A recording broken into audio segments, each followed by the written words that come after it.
O meu casamento simplesmente passou um ciclone em cima do meu casamento na hora do casamento e destruiu tudo. Mentira! Não.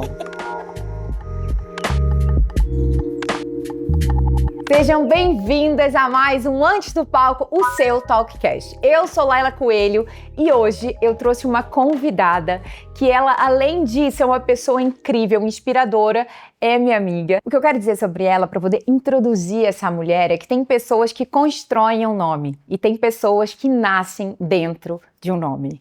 Jay Santana!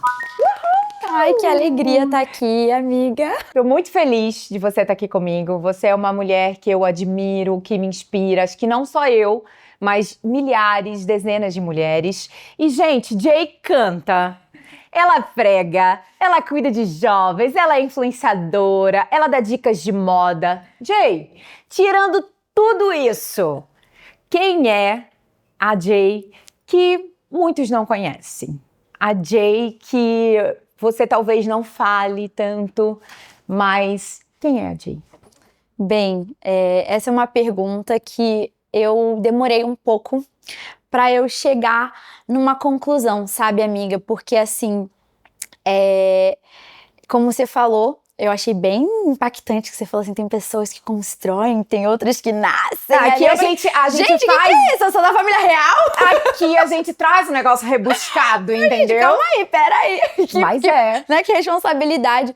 Mas, assim, foi realmente uma jornada conseguir hoje entender quem é a Jay, porque por muito tempo eu me colocava numa caixinha de ser realmente, depender de ser filha de alguém para me sentir alguma coisa, para me sentir capaz, para me sentir validada ou com uma certa autoridade. E eu continuo nesse lugar. Na verdade, eu acho que eu fiz as pazes com a palavra filha quando eu entendi que eu sou filha de Deus acima de qualquer outra coisa. Isso. Então hoje eu falo, eu sou filha filha assim de Deus, e Deus me ama tanto que Ele me deu uma mãe e um pai maravilhosos também aqui nessa terra pra cumprir e agregar no meu propósito. E ser filha deles também, fazer parte dessa família, não precisa ser um lugar de esconderijo ou um lugar de medo, sabe? Ou um lugar de comparação, insegurança. Não precisa. Pode ser um lugar onde eu possa amar ser filha e entender o que eu posso fazer então com esse título. É verdade. E Jay, as pessoas te colocavam nesse lugar ou você se colocava nesse lugar? Eu acho que os dois. Os dois. Acho que um pouco dos dois, amiga. Porque a primeira vez que eu apareci, assim, numa TV, eu tinha 2 aninhos. Não, tem um vídeo meu, se eu não me engano, que eu tenho um ano e meio, assim, muito 1 ano nova, e 9 meses, nova. Cantando com a minha mãe no Maracanã, no colo do meu Deus, gente! Tipo assim, no apenas, evento né? no Maracanã. Exatamente. No estádio com 1 ano e meio. Bem tranquilo, né, gente? A realidade de 90% dos brasileiros, né, gente? Bem tranquilo. E desde então, e tipo assim, eu tô no colo e a minha mãe coloca o microfone na minha cara, assim, e eu começo a cantar, como se não tivesse nada ali. Tô em casa. E assim, então desde de novinha, eu sinto que eu fui rotulada, né, disso. Mas a partir do momento que você cresce sempre ouvindo uma coisa, você acredita. Você vai acreditando que, tipo assim, eu acho que o que me paralisava, que na verdade me fazia me sentir nesse lugar ruim, né, entre aspas, de filha, era que eu me limitava a isso. Filha de. Não, então eu só posso ser até aqui, porque ninguém sabe meu nome, né? Sendo que as pessoas sabiam sim meu nome. Só que a gente começa a mentir pra nós mesmos, né? Com a nossa insegurança. Não, porque ninguém sabe meu nome. As pessoas sabem que eu sou filha de. Eu sou só a filha dela. Só a filha se eu não for filha, se eu não falar que eu sou filha de, se esse não for o meu sobrenome, filha da minha mãe, então eu não sirvo pra nada. E eu acho que foi ali que começou a construir esse lado negativo, onde eu me paralisei ali. Não, ok, eu sou filha da Cassiane. A forma que te colocaram, e de uma certa forma, você, por ser criança, foi induzida aquilo e aceitou, de uma certa maneira. Que era só aquilo que eu tinha acesso.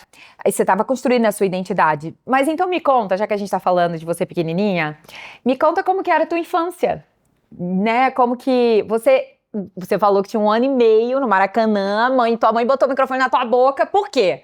Eu conheço a sua mãe. né? Eu conheço a sua mãe de perto, não é uma pessoa que eu conheço só de ouvir falar. E eu sei o quanto que ela é eufórica, animada, alegre. Eu sou filha de uma mãe animada, alegre, eufórica. Então isso, de uma certa forma, se decai em cima da gente, né? Sim. Então eu queria saber como que você era criança. Você brincava de cantar, você brincava de, sei lá, de tocar instrumentos, de pregar? Amiga, sim, era muito engraçado, cara, porque gente, eu era louca. Aham. Porque, assim, eu tenho esse meu jeito de ser espontânea. E eu tenho 2 irmãos mais novos. Tá. E não tem muita você é a mais velha. Eu sou a mais velha. E não tem muita diferença. Tipo assim, mais novo é 5 anos mais novo que eu. Então não é uma diferença, assim, tão drástica. Tá. Tanto que são meus melhores amigos. Meus irmãos, assim, a gente... Tudo que eu vou fazer na minha vida, eu pergunto pra eles. Então a gente cresceu muito próximo. Isso é uma lembrança que eu tenho da minha vida que eu amo muito também. De, assim, cara, eu e meus irmãos eu não imagino minha vida sem eles, entendeu? É igual a mim, gente. Eu não imagino minha vida sem eu te entendo completamente. Sim, você tem 2 irmãos, Dois né? irmãos Então, e eu tenho igual. 2 irmãs, mas elas moram no sul, né? Aham. E a gente não foi criada juntas, porque ela foi do primeiro casamento do meu pai. Então a gente se fala, tudo certo, mas aquela coisa da simbiose do irmão acabou sendo com os meus irmãos, porque fomos criados desde pequenininhos juntos. Sim. E eu entendo exatamente o seu coração, porque são 2 meninos também, então acaba que você é a princesa da casa. Exatamente. E ninguém mexe. Eu fico até brincando que se meu próximo filho for uma menina, vai ser a mesma coisa. A protegida nível Einstein. É verdade, meu pai falava que eles eram Josué e Caleb. Pra ficar olhando, entendeu? Pra passar tipo, tudo fazendo pra a segurança. ele. Mas assim, e era engraçado porque eles não têm esse meu jeito. Tipo, o do Entendi. meio, que é o Caio, ele é muito simpático. Tipo assim, ele vai... Só que ele é na dele também. Sim. E o Joshua, também é super educado. Ele é muito conversador, mas ele é muito Discreto. mais tímido. Ele é muito low profile. Tipo assim, low profile total. Que a gente não pode marcar ele num post do Instagram, que ele... Tira meu arroba agora. Tipo, ele não gosta. Eu não quero ser famoso. Eu não quero essa vida. Aham. Então era engraçado porque eu colocava eles em casa e eu acho que hoje eles são assim, tipo assim, não, a gente não quer realmente. Porque eu forçava eles a uma vida de Disney Channel. Aham. Eu pintava. Teve uma vez a gente tava contando pra noiva do meu irmão, que ele tá noivo agora, o irmão do meio. Que uma vez eu peguei uma Sharp, sabe, caneta permanente, Sim. e desenhei um bigode nele, assim, um cavanhaque, e botei ele pra fazer peça comigo o dia inteiro. E a gente Meu fez Deus, umas 5 coitado, peças. gente. E aí ele tinha que aprender a música. Aí eu fazia aula de piano, então eu inventava a música na hora. Aham. E aí eu inventava a letra e eu falava, você tem que aprender. Aí ele cantava errado, aí eu falava assim, olha aqui, você quer participar da minha apresentação ou não? Sendo que você tinha obrigado ele a participar, né? Coitado, gente. Eu quero participar. Eu falei, Enquanto a então sua infância foi leve e divertida, a dele foi assim, um desespero. Mas era maravilhoso, porque a gente se divertia tanto. Pelo menos maravilhoso pra mim, né? A ele gente tem que perguntar maravilhoso. pra ele se ele gostou dessa Mas, pressão. mas assim, eu acho que a nossa infância, a gente sempre teve muita liberdade de criatividade. Sim. E teus pais impulsionavam vocês? Demais. A gente fez aula de piano, a gente fez aula de teclado na escola, de flauta, né? Aham. A gente, Muito aula a parte de canto, musical, né? muita parte musical. Fiz aula de teatro musical também. Fiz peças na escola com teatro musical. Meus irmãos também, eles não são tanto da música, mas eles também estavam ali nos esportes, sabe? Tudo que envolve artes, assim. O meu irmão mais novo chegou a fazer um tempo de artes marciais também. Então, assim, tudo que era bem movimento, a nossa família sempre deixou a gente muito livre pra criar. E, Jay, como que vocês lidaram, assim? Eu acredito que tua mãe, teu pai, eles tinham uma vida muito agitada, né? Assim, de viajar, de fazer show. E como que era pra vocês? Vocês iam junto? Vocês acompanhavam? Como que vocês lidavam com isso? Eu ia, meus irmãos, eles não viajavam. A partir do segundo filho, a minha mãe começou a deixar a gente mais em casa com vó, com as tias. E aí aí ela começou a ter a babá pra ajudar. Sim. Mas eu viajei pra tudo quanto é lugar. E a minha mãe disse que era muito perigoso, porque eu chegava nos lugares, tipo assim, eu chegava no interior, sei lá, do Rio Grande do Sul, e aí eu pegava, alguém queria me pegar no colo, eu nunca tinha ido naquele lugar, e eu ia no colo de todo mundo. Meu Deus. E ela falava, era perigosíssimo, porque você simplesmente ia. E aí tem uma história muito engraçada também, que tipo assim, você perguntou, né, como eu lidava. Eu amava. Na inocência da criança, né, eu acho que dá até pra levar um pouco depois pra o futuro, de tipo assim, você vai entender o que eu tô falando, amiga. Porque assim, a gente morava num prédio, no Rio, que era o primeiro andar, assim. E aí muita gente passava, porque ali atrás tinha um shopping. Sim. Atrás do nosso prédio. E aí eu ficava na varanda o dia inteiro gritando: Oiê, eu sou a Jaiane, a filha da Cassiane! Mentira. Vem brincar comigo! Minha mãe falou que eu ficava fazendo isso até uns 4 anos de idade. Tipo, aí a moça que ajudava falava assim: Dona Cassiane, pelo amor de Deus, essa menina fica gritando que a senhora mora aqui. E já veio muita gente bater na portaria perguntando se a senhora mora aqui. Meus pais desesperados. E aí...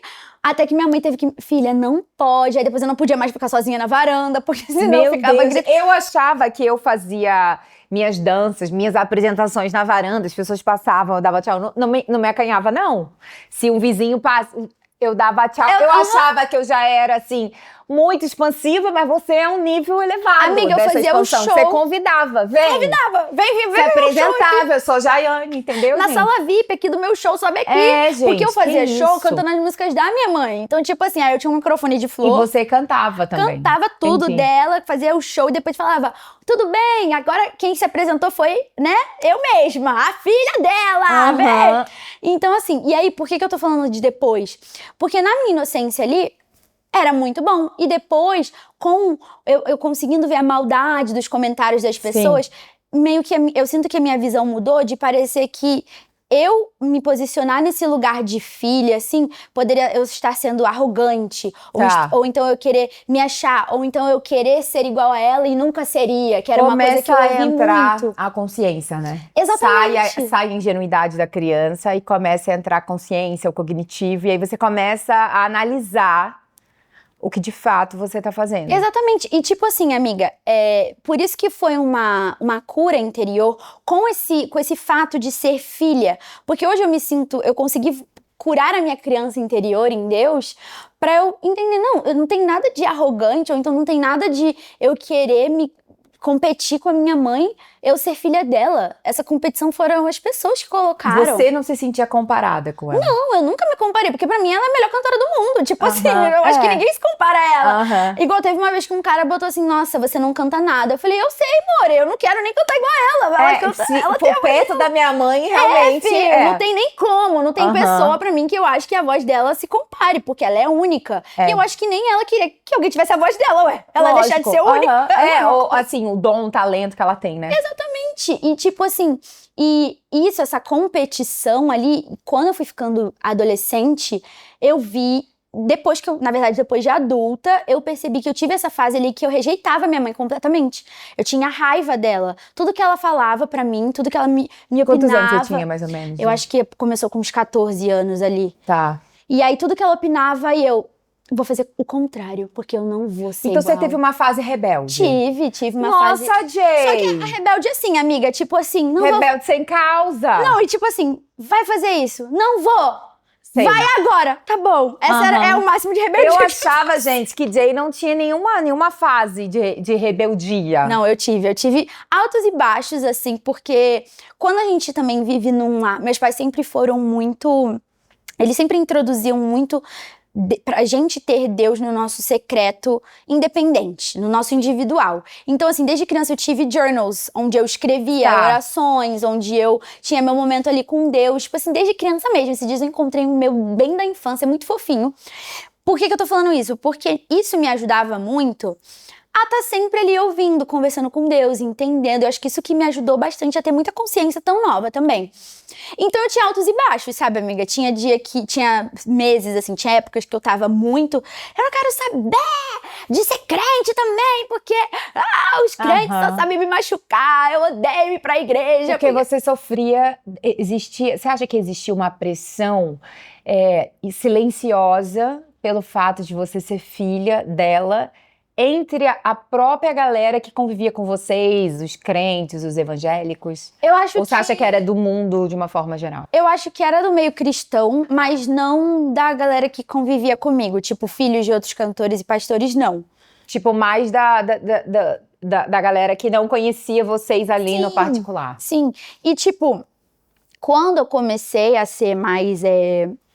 quando eu tava na minha fase de adolescência, não tinha ainda rede social, que hoje eu sinto que, cara, os filhos de pessoas assim, né, que estão no holofote e são, enfim, independente se é cristão ou não, mas Sim. pessoas, filhos de pessoas que são famosas, com a internet, eu acho que isso a pessoa tem que ter muita inteligência emocional e os pais têm que blindar esses filhos, porque a gente vê cada coisa horrenda de pessoas que simplesmente perderam a noção, né? A rede social, a gente vai entrar mais da frente sobre rede social, sim, né? sim. Mas enfim, naquela época não tinha ainda isso. Sim. Era Facebook e Orkut. Uhum. E ali, nesse pouco, tipo assim, porque era muito raro você ver hate em Facebook e Orkut. Não existia ainda nem essa expressão, né? Não Tinha existia. uma... E aí, tipo assim, eu lembro que eu fiz o meu Instagram em 2000. O Instagram lançou em 2012. Em 2012 eu tinha meu Instagram já. Tá. Porque eu era muito disso, de internet. Eu tinha Tumblr. E aí, tipo assim, eu ficava horrorizada quando alguém crente descobria meu Tumblr. Não porque tinha coisa errada, mas porque não era... Tipo assim, eu não ficava repostando versículo o dia inteiro. O meu Tumblr era um blog de moda. Uhum. Aí eu botava coisa de moda. Você não fala de Deus nesse negócio? Aí eu, ai, que coisa chata. Sempre teve muita... Essa cobrança. Uma cobrança. Exatamente. Você acha que você tentou ser diferente? Porque, assim, pelo que você me fala, você parece muito a tua mãe. Em muitas coisas. Sim. Do jeito... das coisas que você fala, das coisas que você faz. Sua mãe gosta de se arrumar bem, sua mãe gosta de conversar, de falar. Então, vocês são muito parecidos. Em algum momento, Jay, nesse teu processo que você falou, e tudo que ela me falava eu não gostava, você tentou ser alguém que você não era? Sim, com Tipo, certeza. tentou ser uma pessoa diferente? Tipo, meio que acabou com a tua identidade ali de criança pra poder, tipo, cara, eu não quero nem me parecer. Sim. Ali na época, entre 2011, assim, até uns 2015, amiga, eu era uma pessoa que eu fingia ser tímida. Mudava a voz. Mudava a voz, não me arrumava. Super assim, tipo, eu podendo ter assunto, porque você sabe que eu gosto de conversar. Ficava assim, tempinho. E tudo, você tinha discernimento que você estava fazendo Porque aqui? eu fazia isso, porque eu falava assim, não, porque a minha mãe conversa com todo mundo, então eu não vou conversar com ninguém. Tá. E o que você Já que acha eu- que motivou esse teu comportamento? Eu acho que justamente querer provar que eu poderia ser alguma coisa sendo diferente dela. Tipo assim, eu posso ter uma identidade também, só que eu não tava. Minha. Exatamente, só que eu não tava tendo a minha identidade. Por quê? Porque eu sentia que se eu fosse parecida com ela, eu era parecida. Porque, por exemplo, você diz pra mim, nossa, você é muito parecida com a sua mãe. Só que tem muitas coisas que eu também não sou parecida com ela. Normal. Normal. Só que, ao invés das pessoas pegarem isso como algo normal, né? De tipo, que legal, ela tem parte que é parecida com a mãe e tem outras partes que não, que ela tem da personalidade dela. Era como se eu era penalizada pelas partes que eu não era iguais à minha mãe. Ou seja, eu poderia ser parecida no jeito, mas na hora de cantar. Você não era. Aí eu era penalizada por isso. Sim. Então ela não prestava. Então eu não prestava. Então eu falava, já que eu sou penalizada pelo que eu não sou, então é melhor eu não ser nada parecida. Porque aí ninguém vai esperar nada de mim. Porque eu vou ser completamente o oposto. Então é melhor eu não oferecer nada. Eu não vou oferecer nada do que esse povo quer. E tudo isso é a construção da tua identidade, né, Jay? Você me conhece, você sabe o quanto que eu amo as conversas, eu amo o tempo de mesa. Você já veio na minha casa em algumas mesas que nós organizamos. A Jay falou pra mim que eu sou a melhor organizadora de eventos que tem. A melhor anfitriã, gente. A melhor anfitriã, e eu fico me achando, né, gente? E aqui não poderia ser diferente. Então agora, Jay, a gente tem um momento que a gente entra em um assunto um pouco mais, assim, intimista, no sentido de a gente falar sobre, de fato, como era esse tempo de mesa na sua casa, porque eu sei o quanto isso é importante pra você, porque toda vez que você vem aqui em casa, você fala sobre isso. Sim. Então, geralmente, quem ama ser bem recebido, ama receber. E ama fazer com que as pessoas se sintam amadas. E nós somos cariocas. Sim. E temos esse perfil. Então, assim, a gente vai trazer um bolinho pra você. Ai, que delícia! Pra gente comer um bolinho agora, nossa produção vai trazer. E, Jay, eu queria falar com você sobre esse tempo de mesa, com toda a correria que tua família vivia, por conta da vida dos teus pais, do ministério que eles tinham. Como que eram esses tempos de mesa? Isso acontecia na tua casa? Vocês tinham conversas, a mesa era arrumada, sentava a família toda? Porque a mesa, ela é intimidade, né? A gente só coloca na nossa mesa pessoas que a gente gosta, que a gente tem um vínculo. Como era isso na tua casa? Amiga, meus pais sempre priorizaram muito tempo de mesa, tanto que até hoje a gente senta pra ter as refeições. É engraçado que eu não sei quem foi em casa, esses dias eu nem moro mais com os meus pais, né? E aí alguém tava sentado, foi almoçar ou jantar lá na casa dos meus pais. Lembrei, foi uma amiga minha. E aí, todo mundo sentou à mesa, todo mundo deixou o celular de lado e sentou à mesa e ninguém comeu até todo mundo estar sentado. Todo mundo esperando. Obrigada. E aí, na hora, foi muito engraçado, porque ela falou assim, gente, é sempre assim ou é só porque eu tô aqui hoje? Aí eu falei, não, amiga, é sempre assim mesmo. Ela, gente, que legal. Ninguém tá mexendo no celular, ninguém tá... E assim, meu pai sempre... a gente não podia. A gente tinha sala de TV, né? Porque toda casa que tem criança tem sala de TV. Tem. E aí, a gente tinha sala de TV, meu pai não deixava a gente comer na sala de TV. Tanto que na minha época televisão, rebelde... né? Na minha época rebelde, às vezes eu comia antes, aí falava, já comi na sala de TV. Ui, que rebelde! Malvada ela. Aí meu pai falava, já comeu a comida requentada? Então tá, a gente pediu japonês pra comer. E aí, você não vai comer? Tem sushi hoje. Ai, que saco! Enfim, né? Então, assim, meus pais sempre priorizaram muito isso. Meu pai nunca abriu mão disso, de ter E vocês a conversavam? mesa. Vocês Sim, tinham... era assim, era o lugar onde meus pais sempre ouviram muito a gente. Até quando a gente era criança, falando baboseira, falando pelos cotovelos. Eu sempre lembro... Eu não lembro dos meus pais falando muito no almoço, ou na janta, ou quando a gente se juntava pra comer. Era muita gente falando e perguntando, e eles respondiam o que a gente tava ali perguntando. Então sempre teve essa cultura de sentar à mesa e ter comunhão. Isso sempre foi muito importante pra nossa família. E hoje você continua fazendo isso com teu marido? Sim, é muito engraçado, casa? porque ele não veio de um lar que tinha essa cultura. E ele fazia muito as refeições dele sozinho. Muito, tipo assim, ele fazia... E, tipo, a família dele até comia algumas... todo mundo muito próximo, você conhece, né, a família dele. Todo mundo muito próximo, ele tem muito amor, carinho e tal. E algumas refeições até todos faziam juntos. Só que dele, não tinha isso, E como sabe? foi pra você casar Foi um com um baque. homem diferente? Foi um baque porque eu achava que ele fazia pouco caso. Às vezes eu falava assim, olha, eu fiz o almoço. Aí ele, amor, eu ia almoçar, só que teve uma reunião aqui, vou ter que comer, que nossa, eu chorava. Eu fiz almoço sozinha. Aí eu montava toda a mesa pra eu comer sozinha. E tipo, hoje a gente conseguiu chegar Num consenso. num consenso, porque eu entendo que ele tem o trabalho dele, nem sempre ele consegue vir pra casa pra almoçar. E entendeu? E nem sempre a gente consegue acordar de manhã cedo pra tomar café juntos. Então, assim, até porque eu não sou a pessoa que gosta de acordar, tipo, super cedo. Então, eu super entendo ele. Sim. Mas, pelo menos a janta, a gente conseguiu criar na janta essa rotina de sempre, né? Sempre, assim, 99% das vezes a gente conseguir se sentar à mesa pra jantar, Mas conversar. você vê como é que é, né? Hoje a gente tem... Quando a gente casa, a gente é criado de uma maneira... E aí a gente casa achando que quando a gente casar vai ser tudo conforme a gente viveu a vida toda. E eu tô pronta, eu tô preparada pra casar, vai ser maravilhoso. E aí não é que você não ame o seu parceiro, não é que aquilo é ruim, mas ele não foi criado com aquela rotina, aquele estereótipo da família, da mesa. E não é porque é mal, não é porque é ruim, mas são pessoas completamente diferentes fazendo dar certo. Então, assim, pra mim a mesa é muito importante porque eu acho que é o lugar da comunhão, o lugar da intimidade, o lugar da conversa, o lugar que você clareia as ideias e que todo mundo se mete mesmo. E, né, provavelmente era uma gritaria em alguns momentos, não sendo ruim, mas que o povo fala alto, né? Família de cariocas também. Família de cariocas que fala alto. E, Jay, eu queria que você falasse um pouco sobre esse momento que você falou pra mim, que você teve aí uma rebeldia, porque eu acredito que muitas pessoas hoje olhem pra você e tenham uma impressão de que foi tudo linear, né? De que foi tudo às mil maravilhas.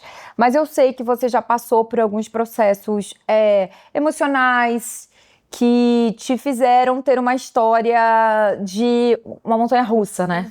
Emocional aqui. Então eu queria que você compartilhasse um pouco, porque o nosso objetivo também aqui é trazer coisas que talvez você nunca tenha falado tão abertamente ou realmente nunca tenha falado, pra gente poder inspirar outras meninas que possam estar vivendo isso, essa fase, e precisam ouvir uma história, ouvir um testemunho para elas poderem sair desse lugar. Quando que você entendeu que você estava vivendo um processo depressivo, assim, que você não estava legal, que não era só mais uma rebeldia, que era uma coisa mais grave? Como eu falei, eu tive um lar maravilhoso. E eu acho que todo ser humano, ele tem seus próprios desafios e tal. E uma vez eu tava até falando pra algumas meninas assim, gente, não é porque a pessoa nasceu num lar maravilhoso que ela não vai ter as próprias características e vai ter a própria personalidade. E eu tinha algo ali, porque assim, eu sempre tive pai muito presente, sempre tive minha mãe muito presente, mas eu tinha ali uma raiz de carência que depois eu fui entender, fazendo terapia, que era por conta dessa minha falta de identidade. Por muito tempo eu não vivia a minha identidade. Isso embaralhou o meu cérebro para que eu criasse ali, abrisse uma porta para carência. Porque quando a gente não vive a nossa identidade, a gente começa a aceitar qualquer aprovação. Sim. Porque a gente não não só aceitar, como buscar. Porque a gente não tá vivendo aquilo, a nossa verdade. Então tudo que a gente começa a fazer é para buscar uma certa aprovação. Isso abre uma brecha gigantesca de carência. E nisso, ali depois, assim, teve uma época que eu viajei, fui fazer viagem missionária, serviço comunitário. Eu morei no Camboja por 4 meses. Primeiro eu fui pro Havaí fazer o treino. Eu morei no Havaí por 3 meses e meio, depois eu fui pro Camboja, morei 4 meses. E foi, assim, uma época muito maravilhosa. Eu tinha 19 anos. Foi uma época muito maravilhosa. Foi assim, eu terminei a escola, e aí eu falei pra minha mãe, não quero fazer faculdade agora. Quero ser missionária. Eu falei, eu não quero fazer faculdade agora, não me vejo fazendo faculdade agora. E assim, isso é uma coisa que meus pais sempre foram muito tranquilos, assim. Minha mãe falou, tá bom, se eu chegar amanhã, eu acho que eu vou começar a fazer uma faculdade hoje. Ela faz. Acho que tem que fazer, Eles assim. apoiam muito. Ah, não, mãe, acho que não sei. Não, então faz outro curso, então, sabe? Eles sempre foram muito assim. E aí eu falei, não quero fazer faculdade. E aí eles falaram assim, não, mas tem que fazer alguma coisa, né? Vamos fazer alguma coisa. Aí eu descobri que é tipo um curso de serviço comunitário, né? Só que tem a palavra junto ali que se chama Jocum. Sim, eu já ouvi falar. Eu imaginei quando você falou, Eu amo a Jocum. E eu gosto muito do jeito deles porque eles trazem a palavra, mas não é de um jeito agressivo. Eles ensinam que o nosso maior jeito de pregar o amor de Jesus é você vivendo, você sendo uma luz na vida da pessoa. Então a gente foi morar no Camboja pra eu ensinar inglês. Porque eu já acho que te falei que eu estudei em colégio americano a vida toda. Então, eles pegam... Você falava muito bem. Isso. E aí eles pegam, tipo, como a Jocum é muito internacional, eles pegam, tipo, pegam tudo, né, do seu background, como que isso pode ajudar. E aí eu fui com esse time a gente abriu a Jocum tinha uma escola de inglês lá, porque isso ajudava muito eles pra conseguirem ir nos países ali que estão em volta, tipo Tailândia e tal, conseguir emprego pra dar dinheiro pra família. E era uma escola completamente gratuita. Então a gente dava aula o dia inteiro com vários alunos, criança, adulto, senhorinha, senhorzinho. E era o dia inteiro rotatório, assim, e dando aula de inglês pra eles. E nisso, tipo, a missão era isso. Não era tipo, vai pro meio da comunidade. Não, a gente até foi, a gente até ia, mas ia pra, tipo assim, a gente ia na comunidade, assim, porque lá tudo é tudo bastante precário, né? Tem algumas partes que não, mas é tudo bastante precário. Então, tipo assim, qualquer lugar que a gente... O lugar mais precário foi a aldeia mesmo, que a gente foi pro meio do mato, mas a gente não foi pra...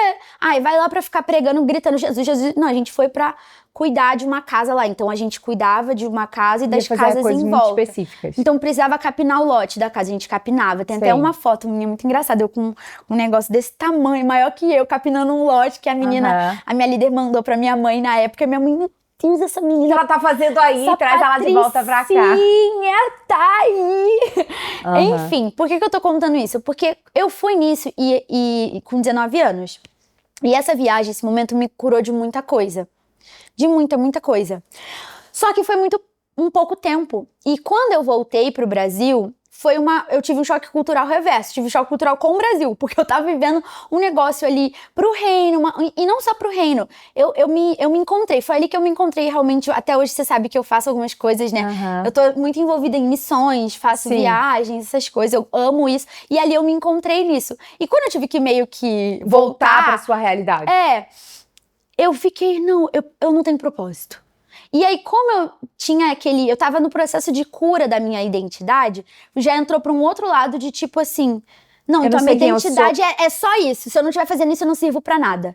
Porque eu não posso ser cantora porque eu não vou ser igual minha mãe. Eu não posso pregar a palavra porque eu não vou ser igual meu pai. Eu tenho que só viver fazendo isso, fazendo missões. É como se você tivesse encontrado uma saída. Exatamente. Pra não ser taxada de, igualzinho a mãe, igualzinho o pai. E era uma coisa que eu amava fazer. Tanto que, tipo, na época, eu lembro direitinho que foi na época que lançou live no Instagram.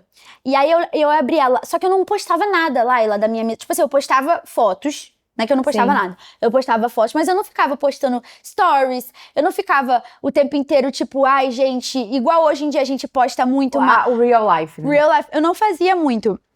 Porque não era uma coisa que eu tava fazendo pra o povo me aprovar. Sim. Só que, consequentemente, vê se você consegue entender, amiga, eu tava fazendo porque eu tava amando aquilo, só que, consequentemente, eu acabei recebendo uma aprovação, de certo modo, das pessoas, e aquela parte do meu interior que queria essa aprovação falou, então achei alguma coisa aqui. E eu creio que o grande diferencial dessa fase que você viveu é que lá ninguém te conhecia.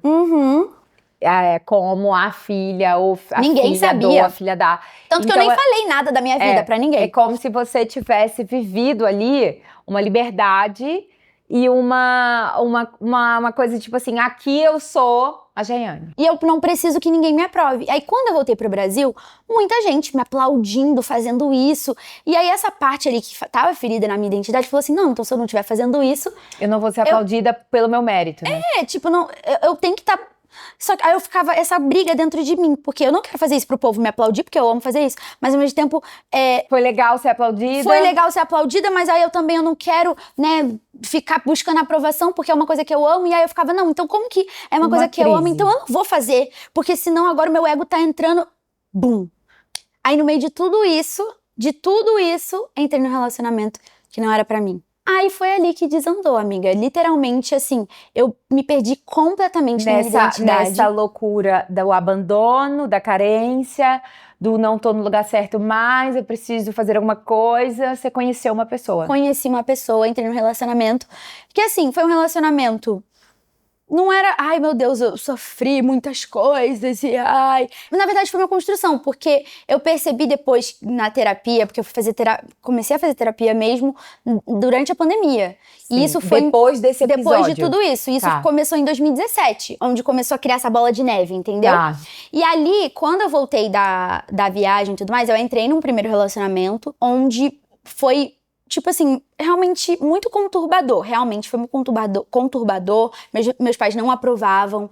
Mas, enfim, eu tava nessa loucura de, tipo, eu tava triste de não conseguir estar lá. Porque eu queria me mudar pro Camboja. Eu queria morar no Camboja. E o abandono, a carência e essa falta de identidade ali naquele momento, a falta do propósito, faz com que a gente sinta uma necessidade de pertencimento. Exatamente. E na minha cabeça era tipo assim, eu só ia prestar se eu estivesse lá.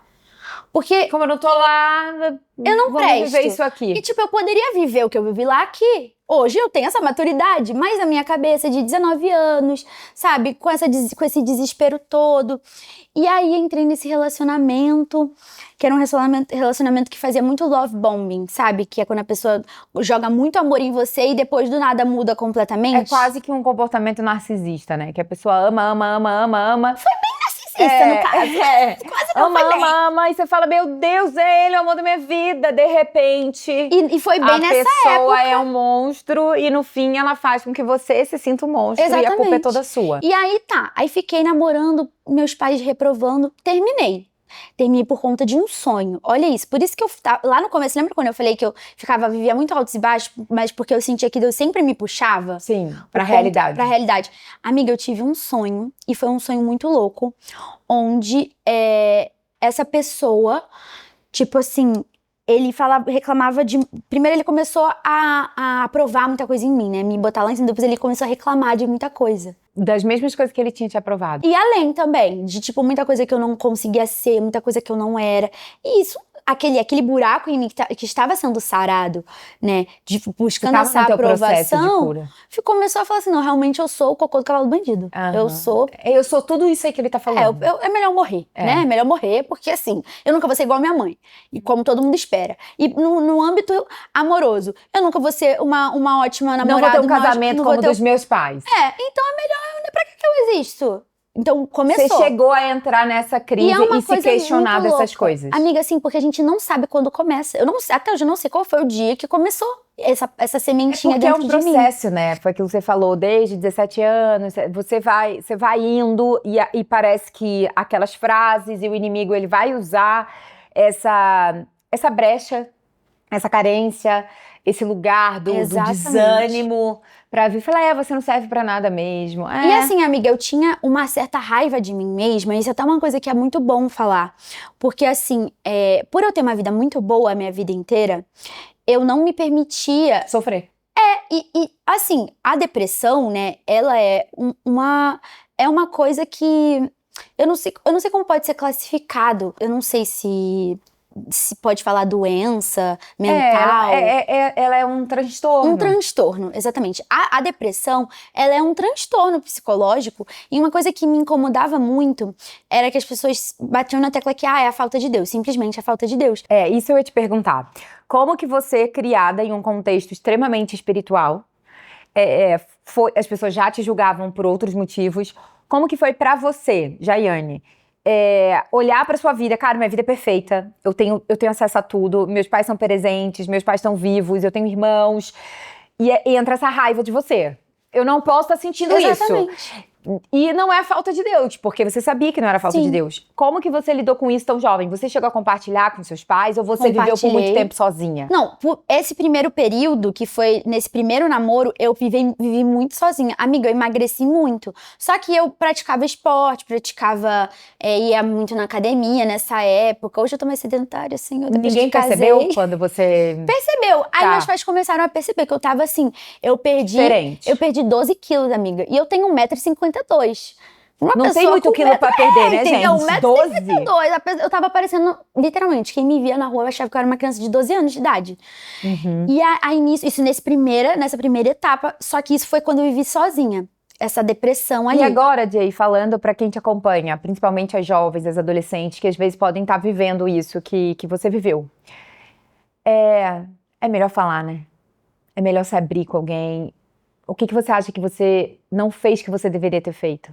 Exatamente isso, amiga, que você falou. É melhor falar. É o que eu queria trazer até como primeiro ponto disso da depressão, que às vezes a gente coloca... a gente vive uma falsa humildade, que na verdade é um orgulho. Eu não queria aceitar que eu estava com um transtorno, muito por conta do preconceito do povo religioso de que a depressão é falta de Deus. Não. Assim como tem muitas pessoas que sofrem com ansiedade, a ansiedade também é um transtorno. E as pessoas precisam ter a empatia de querer acolher, porque é um transtorno muito difícil, amiga, porque só você pode se tirar daquele lugar. Entendeu? Você tem que querer... só você tá sentindo, você tá sentindo. Exatamente. Eu lembro que eu comecei a perceber isso num poema que eu escrevi pra Deus. Eu tava chorando um dia e eu comecei a escrever. E eu não sei onde foi parar, mas eu lembro ele perfeitamente como ele é. Era como se eu falava assim, eu estou falando, eu não paro de falar, eu não paro de falar. E agora eu estou gritando e eu não paro de gritar. E agora o meu grito está tão alto que está mais alto que a sua voz. E eu continuo gritando, gritando, gritando e me afastando. E a partir do momento que eu grito, falo e me afasto, a sua voz é um sussurro. Até que chega um momento onde eu não ouço mais a sua voz, porque eu só estou ouvindo a minha própria voz. Pra mim, eu entendi que não é falta de Deus, porque eu buscava Deus. Só que era falta também de eu tirar esse meu orgulho de querer mostrar que eu sabia, que eu tinha que saber que eu não podia estar passando por aquilo. Eu poderia ser vulnerável e ficar quieta, sabe? E parar. Em silêncio. E me permitir sentir. Porque eu sentia, Jay, que eu fazia muita coisa, falava muita coisa pra eu não perceber, sabe? Pra me tirar daquele lugar de depressão. Então eu falava e eu me forçava pra não me Não, tá permitia tudo ser bem. curada. Tá tudo bem, eu vou. Exatamente. Porque o poema, assim, o que eu entendo desse poema é que você não parou de falar. Não parava. Você A minha não mente não ouvi- parava, é. amiga. Eu não me coloquei no lugar de ser vulnerável e entender. Eu estou com esse transtorno.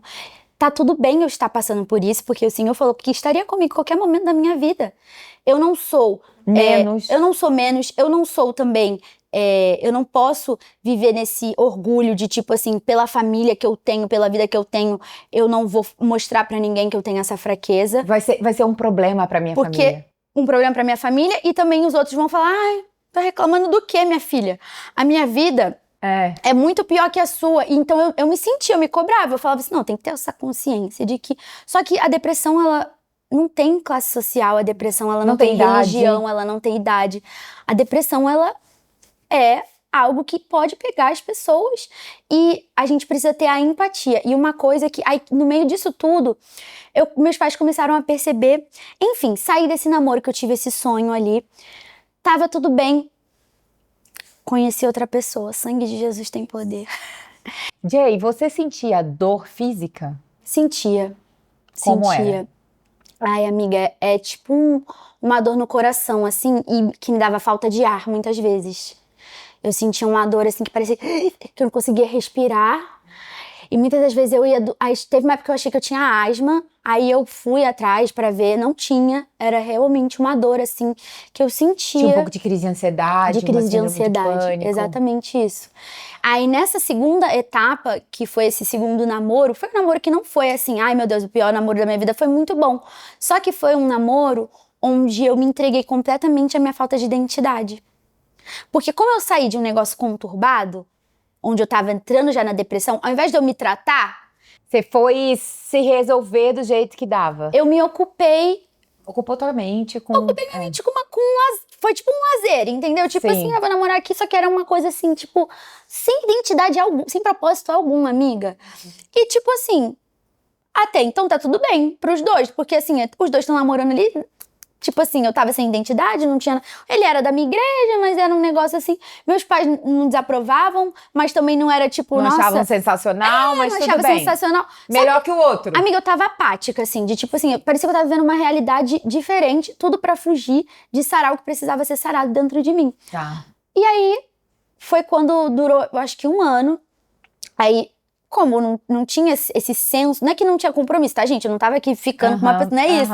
Mas como não tinha esse senso de tipo assim, não, a gente se ama muito, a gente vai construir uma aqui vida. por isso. Tem um propósito. Em 1 ano ele, ai, não tô mais sentindo, vamos terminar. Aí foi quando eu fui jogada de volta pra realidade. Era como se eu tivesse, tipo assim, você tava cloud no transe, nine, que né? falam, que é tipo assim, eu tô viajando. Aí do nada, tipo, pum, acorda. Saiu a sua... Voltou, agora você vai ter que... Eu tô tentando lembrar da palavra, que é como se fosse tipo uma distração, não é uma distração, sabe? Sim, Tipo, sim. ele era tipo uma distração, eu acho que é isso, distração, uma distração. de lidar com o que eu precisava lidar. E aí foi como se ele tivesse me jogado de volta, tipo, acabou. Aí você já tava com quantos anos? Ali eu tinha 21. Mais 22, uma vez. 21, 22. E aí, mais uma vez, você não foi se tratar. Aí foi aí que eu comecei Não, realmente... você saiu do namoro, foi pro outro, não se tratou. Ah, sim. Aí você ficou aí, sabendo que você tava sentindo uma coisa diferente, você ficou aí o quê? Uns 3 Dos anos, mais ou 19 menos? aos 22. 4 anos, 3 anos. E o que você acha que te impediu, assim, o ponto alto que te impediu de buscar ajuda? Você acha que foi o julgamento das pessoas? Orgulho. O orgulho. Foi Seu orgulho. Meu orgulho. Meu orgulho. Tá. Meu orgulho desse meu ego ferido, não tratado lá na minha adolescência, de tipo assim, não, eu tenho a minha identidade, não preciso ser essa cristã perfeita, eu não preciso, entende? Eu não posso sofrer. E, Jay, você cuida de muitos jovens, né? Na igreja, você é líder de jovens. Você acredita que isso é uma questão muito atual? Assim, você vê Sim. muitas meninas, que provavelmente você cuida mais das mulheres, passando por isso. Você já viu autoflagelação? O que você, assim, que mais te choca e ao mesmo tempo te conecta com a tua realidade? Que você encontra nisso um propósito muito grande de você ter vivido isso. Amiga, assim, sendo muito sincera, eu ainda não consigo, quando eu vou nos lugares e tal, eu tenho um certo medo de falar sobre isso, porque eu ainda... tipo assim, eu fico com medo de parecer fútil falando sobre mim, entende? De falar que eu passei por tudo isso. Mas aí quando eu falo, as meninas falam, nossa, eu também tô passando por isso, eu também me sinto meio idiota de estar passando por isso e eu não queria falar pra ninguém, eu tô lutando com isso sozinha. E é uma coisa que eu vejo muito, é literalmente essa carência, esse buraco que elas têm no coração de aprovação. Porque eu sinto que quando acabou esse segundo namoro, que foi quando ali eu entrei numa depressão profunda, real, amiga, assim, papo deu com 1,50 m, tá pesando 47 quilos. Tipo assim, não faz sentido. Eu tava muito... É apática, não tava saudável, eu tava doente. mal, e aí minha mãe e meus pais, tipo, eles falam... Eu sabe, queria morrer, literalmente. Eu Você pensou em morrer? Eu tentei contra a minha própria vida. Foi horrível, assim. E eu creio que é uma coisa muito pesada, sabe? É muito triste quem passa por isso. E, gente, eu tenho total consciência de que eu tinha uma família maravilhosa, mas é uma coisa você tem hoje, né? Quando você tá passando, é inexplicável. Nada mais importa, né? Amiga, é inexplicável. Você só quer que a dor passe. E é uma dor de você não se sentir com propósito, é inexplicável. Porque você fala assim, não é porque você quer... Muita gente, eu já vi muita gente falando, porque é pra chamar atenção. Gente, não tem nada, porque a única coisa que eu queria era chamar atenção. Tanto que eu me trancava no meu quarto. Já teve vezes do meu irmão, meu pai, eles terem que praticamente arrombar meu quarto, que eu estava no banheiro, tipo, sofrendo, e eu não queria que ninguém visse, meus irmãos indo lá, e minha mãe indo lá, e meus pais me abraçando. Porque não é uma questão de querer chamar atenção, é uma questão de você querer que a dor passe. Você só quer que a dor passe, você não sabe explicar o que dói, é tudo. Você sente que você é um peso pra tudo, porque aí você começa a ser uma pessoa triste. E aí, tipo, eu não conseguia ajudar meus irmãos, eu não conseguia ser uma filha boa, porque eu respondia de um jeito apático, um jeito grosseiro. E meus irmãos, eu não estava sendo uma boa irmã porque eu estava sendo grosseira. E nisso... aí eu não conseguia... Aí nessa época eu tava fazendo faculdade. Encontrar um motivo pra você estar ali. Não tava. Eu falava assim, não. E tipo assim, e pra que... tipo, ok, eu já sou crente. E esse era o teu limite. Esse é o meu limite. Daqui não tem mais pra onde ir. Daqui eu não saio. Você não olha, tipo assim, tô no fundo do poço e agora eu consigo subir. Você fala, cara, daqui eu não saio. Aqui é como se já tivesse É aí que você pensa em tentar contra a tua própria vida. Porque você fala, eu só sou um peso. Era o que eu pensava. Eu só sou um peso. Aí eu comecei a listar. Cara, eu sou um peso porque eu sou grossa com a minha mãe. Aí começa... E aí que eu entendo que o inimigo, ele usa essa brecha pra vir falar no nosso ouvido. Então, tipo, não é que depressão, como muitos religiosos falam, é demônio, é do demônio. Não, depressão, ela existe. Mas, quando você tá lá no fundo do poço, a gente crê que nós temos um inimigo contra a nossa vida. Ele vai usar o que for possível pra... E assim, né, a gente sabe, ainda. né, e muito é falado, né, que ele não tem o poder de entrar na nossa mente. Mas ele nem precisa. Porque a gente tá o tempo inteiro falando, eu sou um peso mesmo. Uhum. Ai, porque ninguém gosta de mim. É isso mesmo, eu não nasci para um propósito, minha vida... A gente fala. Exatamente. Fala tomando banho, fala conversando com alguém, fala sozinha.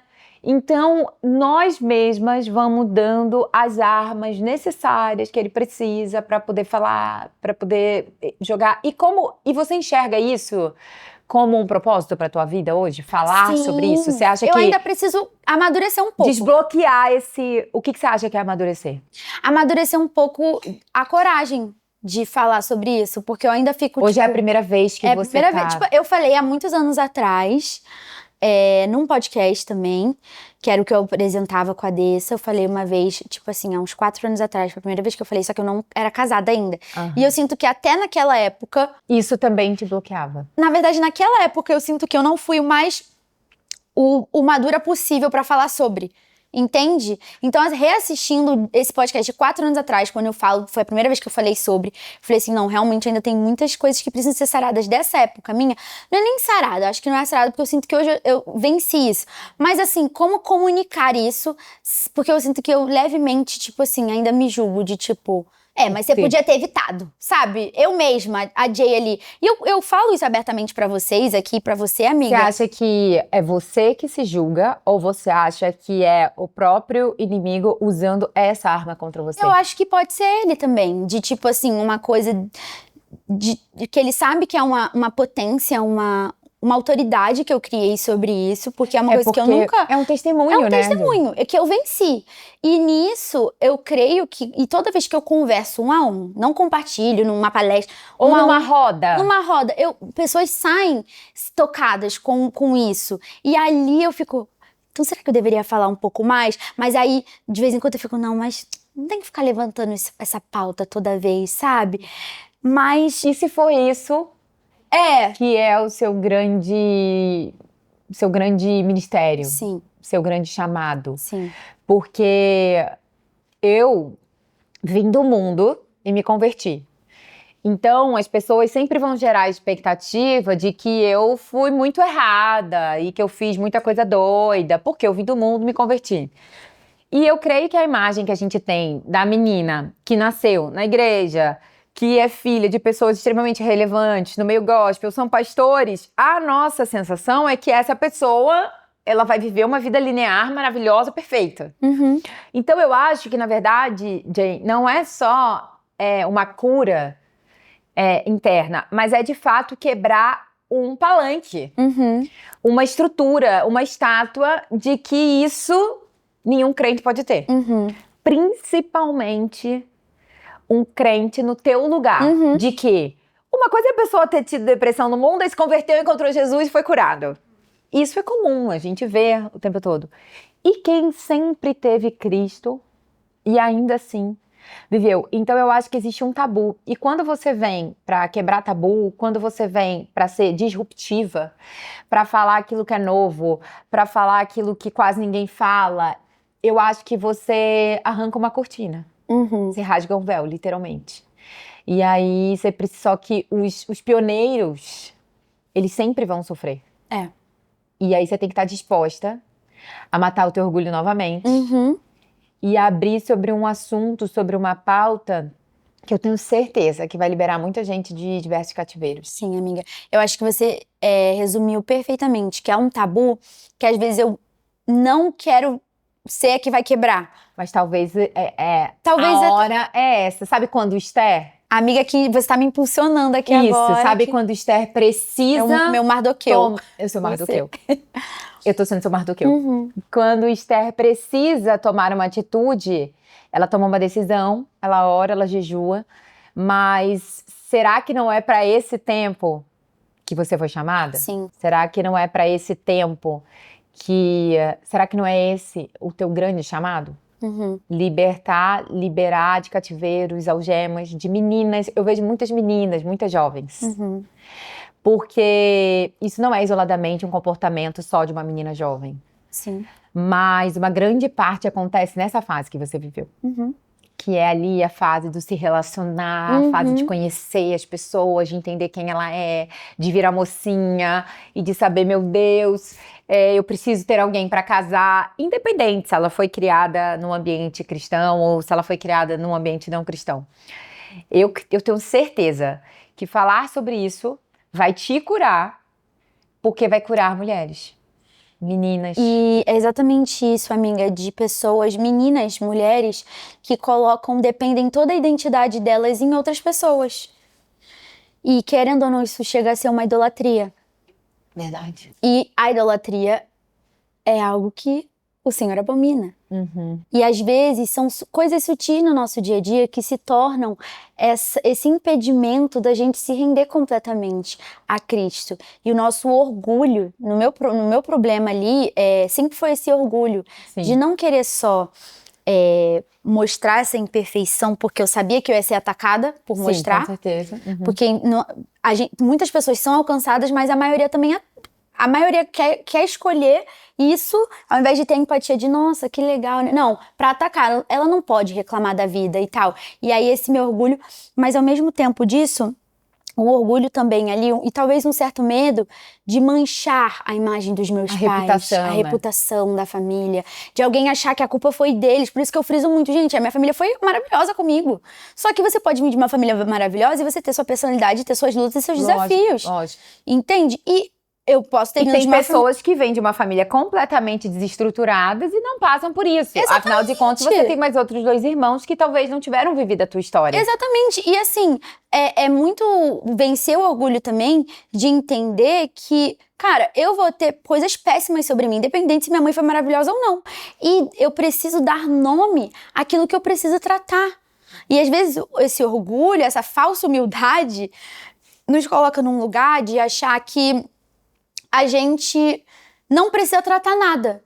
Ah, não, porque... E eu sinto que essa frase... É só uma fase, eu tô um pouquinho down. Sim, essa frase assim, depressão é falta de Deus, pra mim é um orgulho que a pessoa tá falando. Porque vem de uma pessoa falando assim, que se eu tenho Deus, então não preciso tratar nada.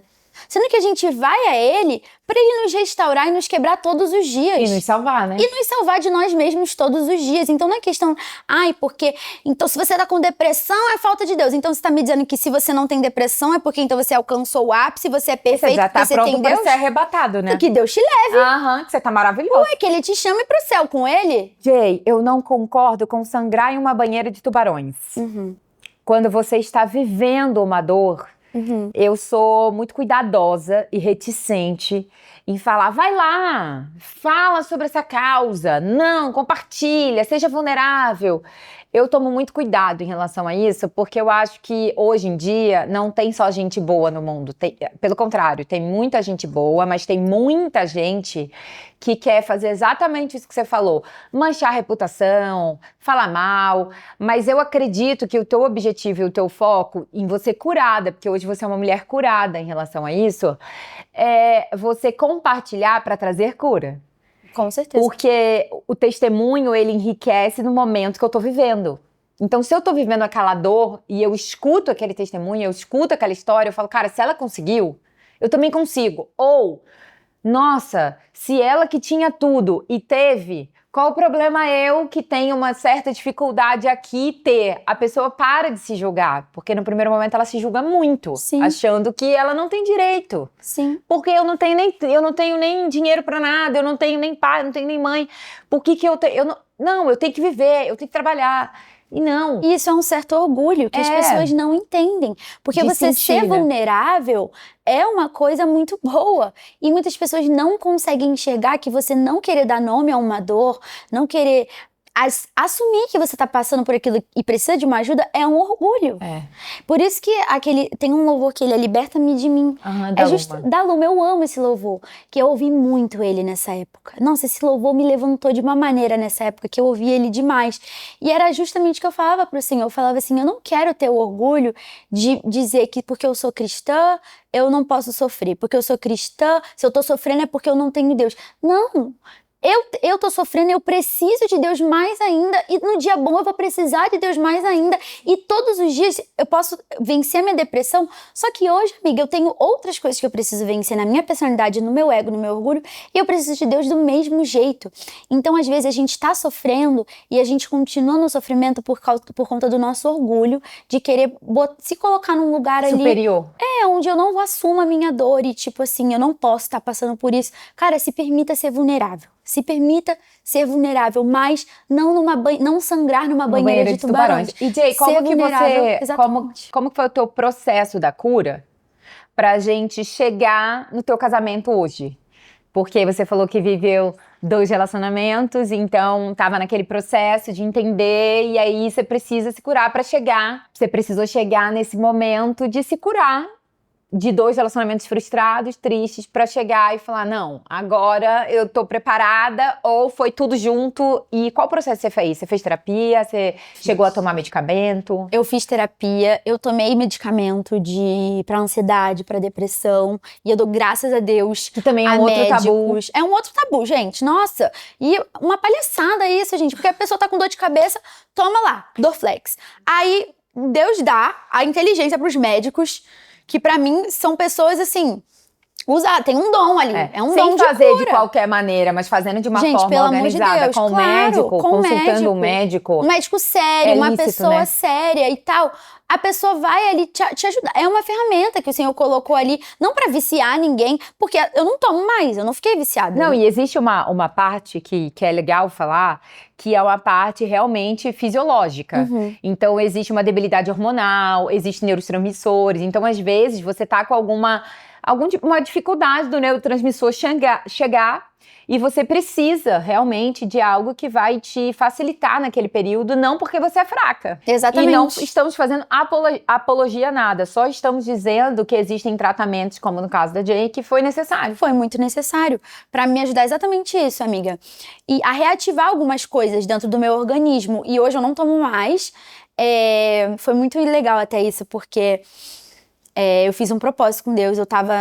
Eu fiz uma viagem pra Israel, assim, e eu sou muito cética, amiga. Tipo assim, eu sou uma crente cética. Meus pais amam me zoar. Porque eu sou uma crente cética. Pra pessoa vir, ai, Deus me falou, eu falo assim, eu falo com ele todo dia, ele precisa também me falar. Falou com você, mas tem que falar comigo. Eu converso com Deus todo dia, a profecia não é uma coisa que brilha meus olhos, eu tenho que confiar muito quando alguém fala, pra alguém chegar pra mim e falar, ó, Deus falou isso pra mim sobre você, porque eu converso com Deus todo dia, eu não preciso. Não, e você tá há entendeu? muitos anos nisso, né? Exatamente, amiga. Então, assim, eu sou meio cética, né? Então, eu não gosto dessas coisas de ritual, de ficar fazendo, tipo assim, sabe? Mas eu tava em Israel. E assim, meus pais também não são nada disso. Como fala, eles não são místicos nem nada. Sim. Só que em Israel, muita gente faz muitas coisas simbólicas Não, e tal. e é diferente, né? Lá é um outro Não, um você lugar sente realmente. Pra mim foi muito impactante, porque você chega nos lugares e você começa. Porque com os meus pais, na viagem deles, meu pai abre nas passagens exatamente daquele lugar e ele lê a Bíblia. E é só isso que ele faz. Ele não fica, tipo... Pregando, tem né? um historiador, mas a palavra que ele prega é literalmente uma passagem Aqui da Bíblia. aconteceu. E aí o historiador fala depois e tal. Mas é muito impactante, porque você começa a se imaginar. Pra mim, o Monte das Bem-aventuranças é o meu lugar favorito. Além de lindo, você fica imaginando Jesus falando e como que o povo via até o final. Era louco. Enfim, lá em Israel, eu falei assim, Senhor, eu quero voltar pro Brasil, não quero mais tomar meus remédios. Aí eu fiz uma coisa completamente irresponsável, que eu não indico ninguém a fazer. Mas é porque eu não sei nem se eu posso falar aqui. Mas lá eu tomei a decisão que eu não ia mais tomar. Voltei pro Brasil. Aí eu, tipo assim, fui diminuindo. Eu falei assim, mas se eu fiz o propósito, eu não posso simplesmente ficar diminuindo. Eu tenho que parar. Eu vou parar. Aí eu fiz o desmame, assim, acho que por umas 2 semanas. Amiga, eu falei, Senhor, eu quero fazer esse propósito com o Senhor. Se foi da minha carne, o máximo que pode acontecer é eu ter que voltar a tomar.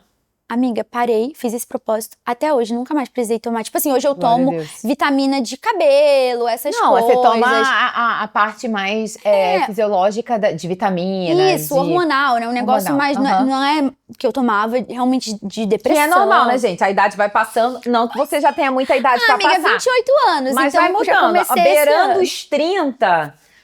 eu já tô entrando no Zenta daqui a pouco. 37, daqui a pouco, depois... Gente, tem noção, Jay? Amiga. Que eu tô mais perto dos 40 do que dos 30. Não faz sentido isso na minha... Faz sentido com essa cuta. Eu me sinto aqui, com cabeça gente. de 16 anos ainda. E eu com cabeça de 12, gente. Então... Como é que pode? Eu acho que quando eu era pequena, eu não sei se com você era assim, as pessoas falavam que eu era mais nova do que eu era.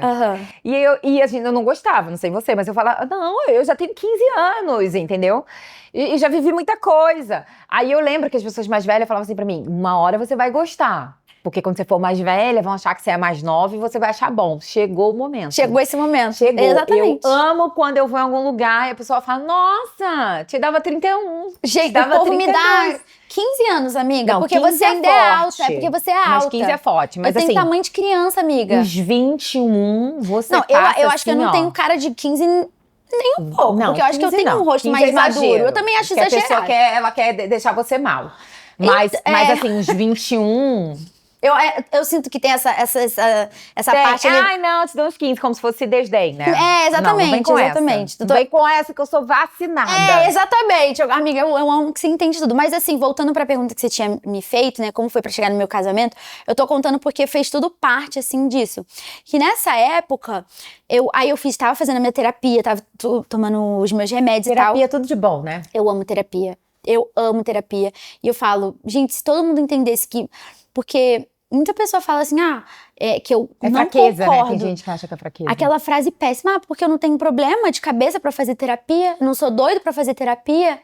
E eu já ouvi de pessoas próximas, assim, não da minha família, assim, meus pais não, porque meus pais amam, eles têm até eles fizeram, né, um curso de psicologia cristã, e aí eles super apoiaram, mas se o mundo inteiro fizesse terapia, amiga, Gente, tipo a gente assim, não estaria no lugar que a gente não está hoje. estaria, a gente não estaria. Nessa situação grave. Porque que o todo mundo se precisava encontra. fazer terapia. E nessa terapia eu quis fazer um propósito com Deus, onde eu falei assim, então eu vou fazer duas coisas que para o Senhor me sarar. Porque eu sinto que eu não entendi ainda como que... Eu tava começando a entender que eu precisava... Que sozinha eu poderia ter essa identidade. E me reconectando com essa minha identidade. E ali eu falei pra minha terapeuta, então eu vou fazer um propósito. Aí eu fiz um propósito, que eu não ia falar, tipo assim, falar oi e tchau só com homens. Eu não ia conversar no direct, não ia Eu acho conversar isso muito no legal. WhatsApp. Eu acho muito Não ia, legal. amiga, eu não ia por um Porque quando ano. você tá machucada, você quer preencher a tua carência. Exatamente. E eu acredito que o grande quê de um relacionamento saudável é você fazer o outro feliz e o outro te fazer feliz. Não, eu quero ser feliz. Exatamente. Porque quando você encontra alguém que quer te fazer também feliz, ele vai entender que o seu jeito é diferente. Agora, quando só eu quero ser feliz, eu acabo encontrando alguém que é pra alimentar o meu ego, o meu bel prazer. Exatamente. Então, eu gosto disso, não tô nem aí pro que você gosta. E quando a gente tá passando por um processo desse, você só vai colocar alguém pra suprir a tua carência. Exatamente. Você não vai ter inteligência emocional de ver os detalhes. Você só quer alguém pra te dizer que você é linda. E qualquer mínima coisa que a pessoa sair do eixo que você tá esperando, você já usa como um acusatório. Então, tipo assim, é um relacionamento pra reparar danos morais. Sim, não é um relacionamento sim, pra construir uma relação. Exato, e um relacionamento que não vai ser saudável no sentido de você não sabe nem o que você quer.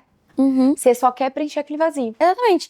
Aí é tipo assim, Obrigada. preencher lacunas, assim, que você tá precisando preencher, porque você não se sarou enquanto você tá sozinha. Isso, aham. E aí, você vive pautada, você fica com foco o tempo inteiro nessas lacunas que precisam ser preenchidas e não consegue entregar o seu melhor no relacionamento. Então, é completamente egoísta.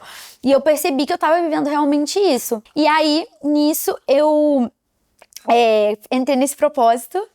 E aí foi muito engraçado, porque eu fiz esse propósito, mas eu não fiz só esse. Eu entrei nesse propósito de não conversar com nenhum... E é louco, porque nesse Várias ano... pessoas chegaram. Nossa, tanto menino, assim, que graças a Deus não dei bola pra nenhum deles, entendeu? Porque... Enfim, eu fiquei 1 ano sem conversar com um homem, mas eu fiquei 1 ano sem comprar na Zara também.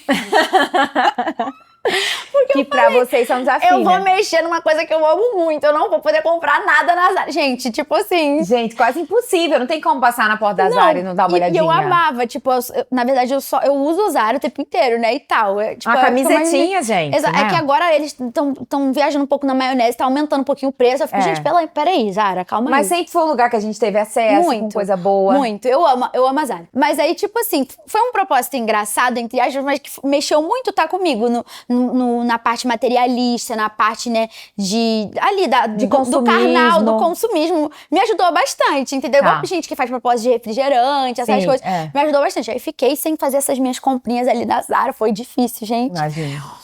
Aí quando foi muito louco, porque eu acabei em setembro, eu lembro direitinho, 2022, assim, eu comecei em 2021, esse propósito, em setembro de 2022 foi quando eu acabei. E nisso, em outubro, uns 2 meses depois, foi quando meu marido começou realmente foi em novembro. Você já conhecia ele? Eu conheci ele de longe, assim, tipo, a gente não tinha muito contato, era muito engraçado, porque eu conheci a Andressa, né, que você conhece também, é a madrasta dele, e aí a partir dela eu conheci primeiro ela, depois eu fui conhecer o pai dele, e depois de meses eu fui saber que eles tinham, que ela tinha esse enteado, que ele tinha o filho, eu conheci os outros 2 filhinhos deles mais novos.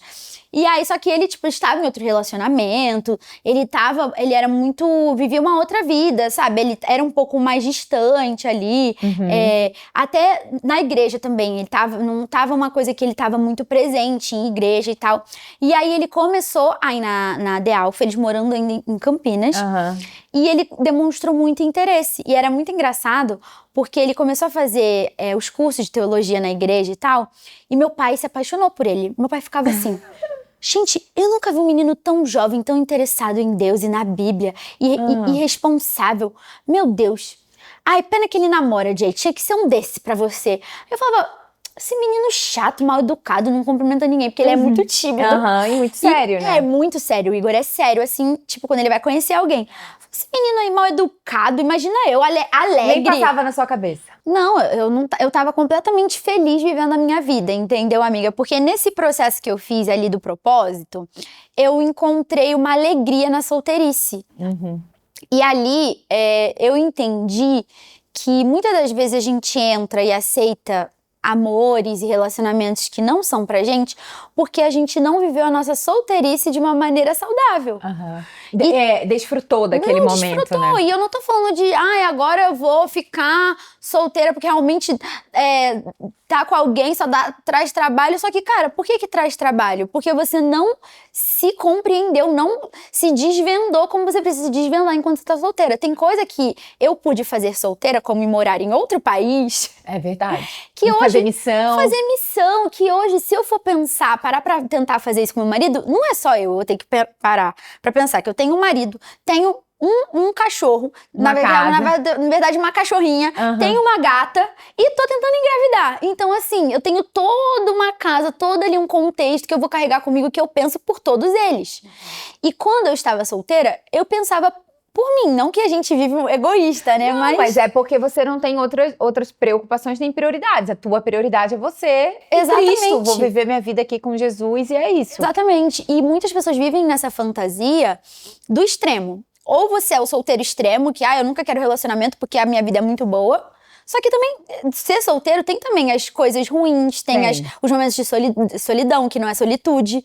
E tipo assim, quando eu descobri a alegria em poder estar solteira e poder viver tudo que o Senhor queria fazer comigo naquela época, que Ele só conseguiria fazer eu solteira, comigo solteira, se eu não vivesse aquilo, quando eu comecei a entender que se eu não parasse pra viver aquilo, eu nunca ia ser feliz realmente no relacionamento, eu tomei essa decisão de entrar nesse propósito e nesse 1 ano ali, amiga, eu fui muito feliz solteira. Muito, muito. Que legal ouvir isso, porque muita gente tem ali, eu sou como você.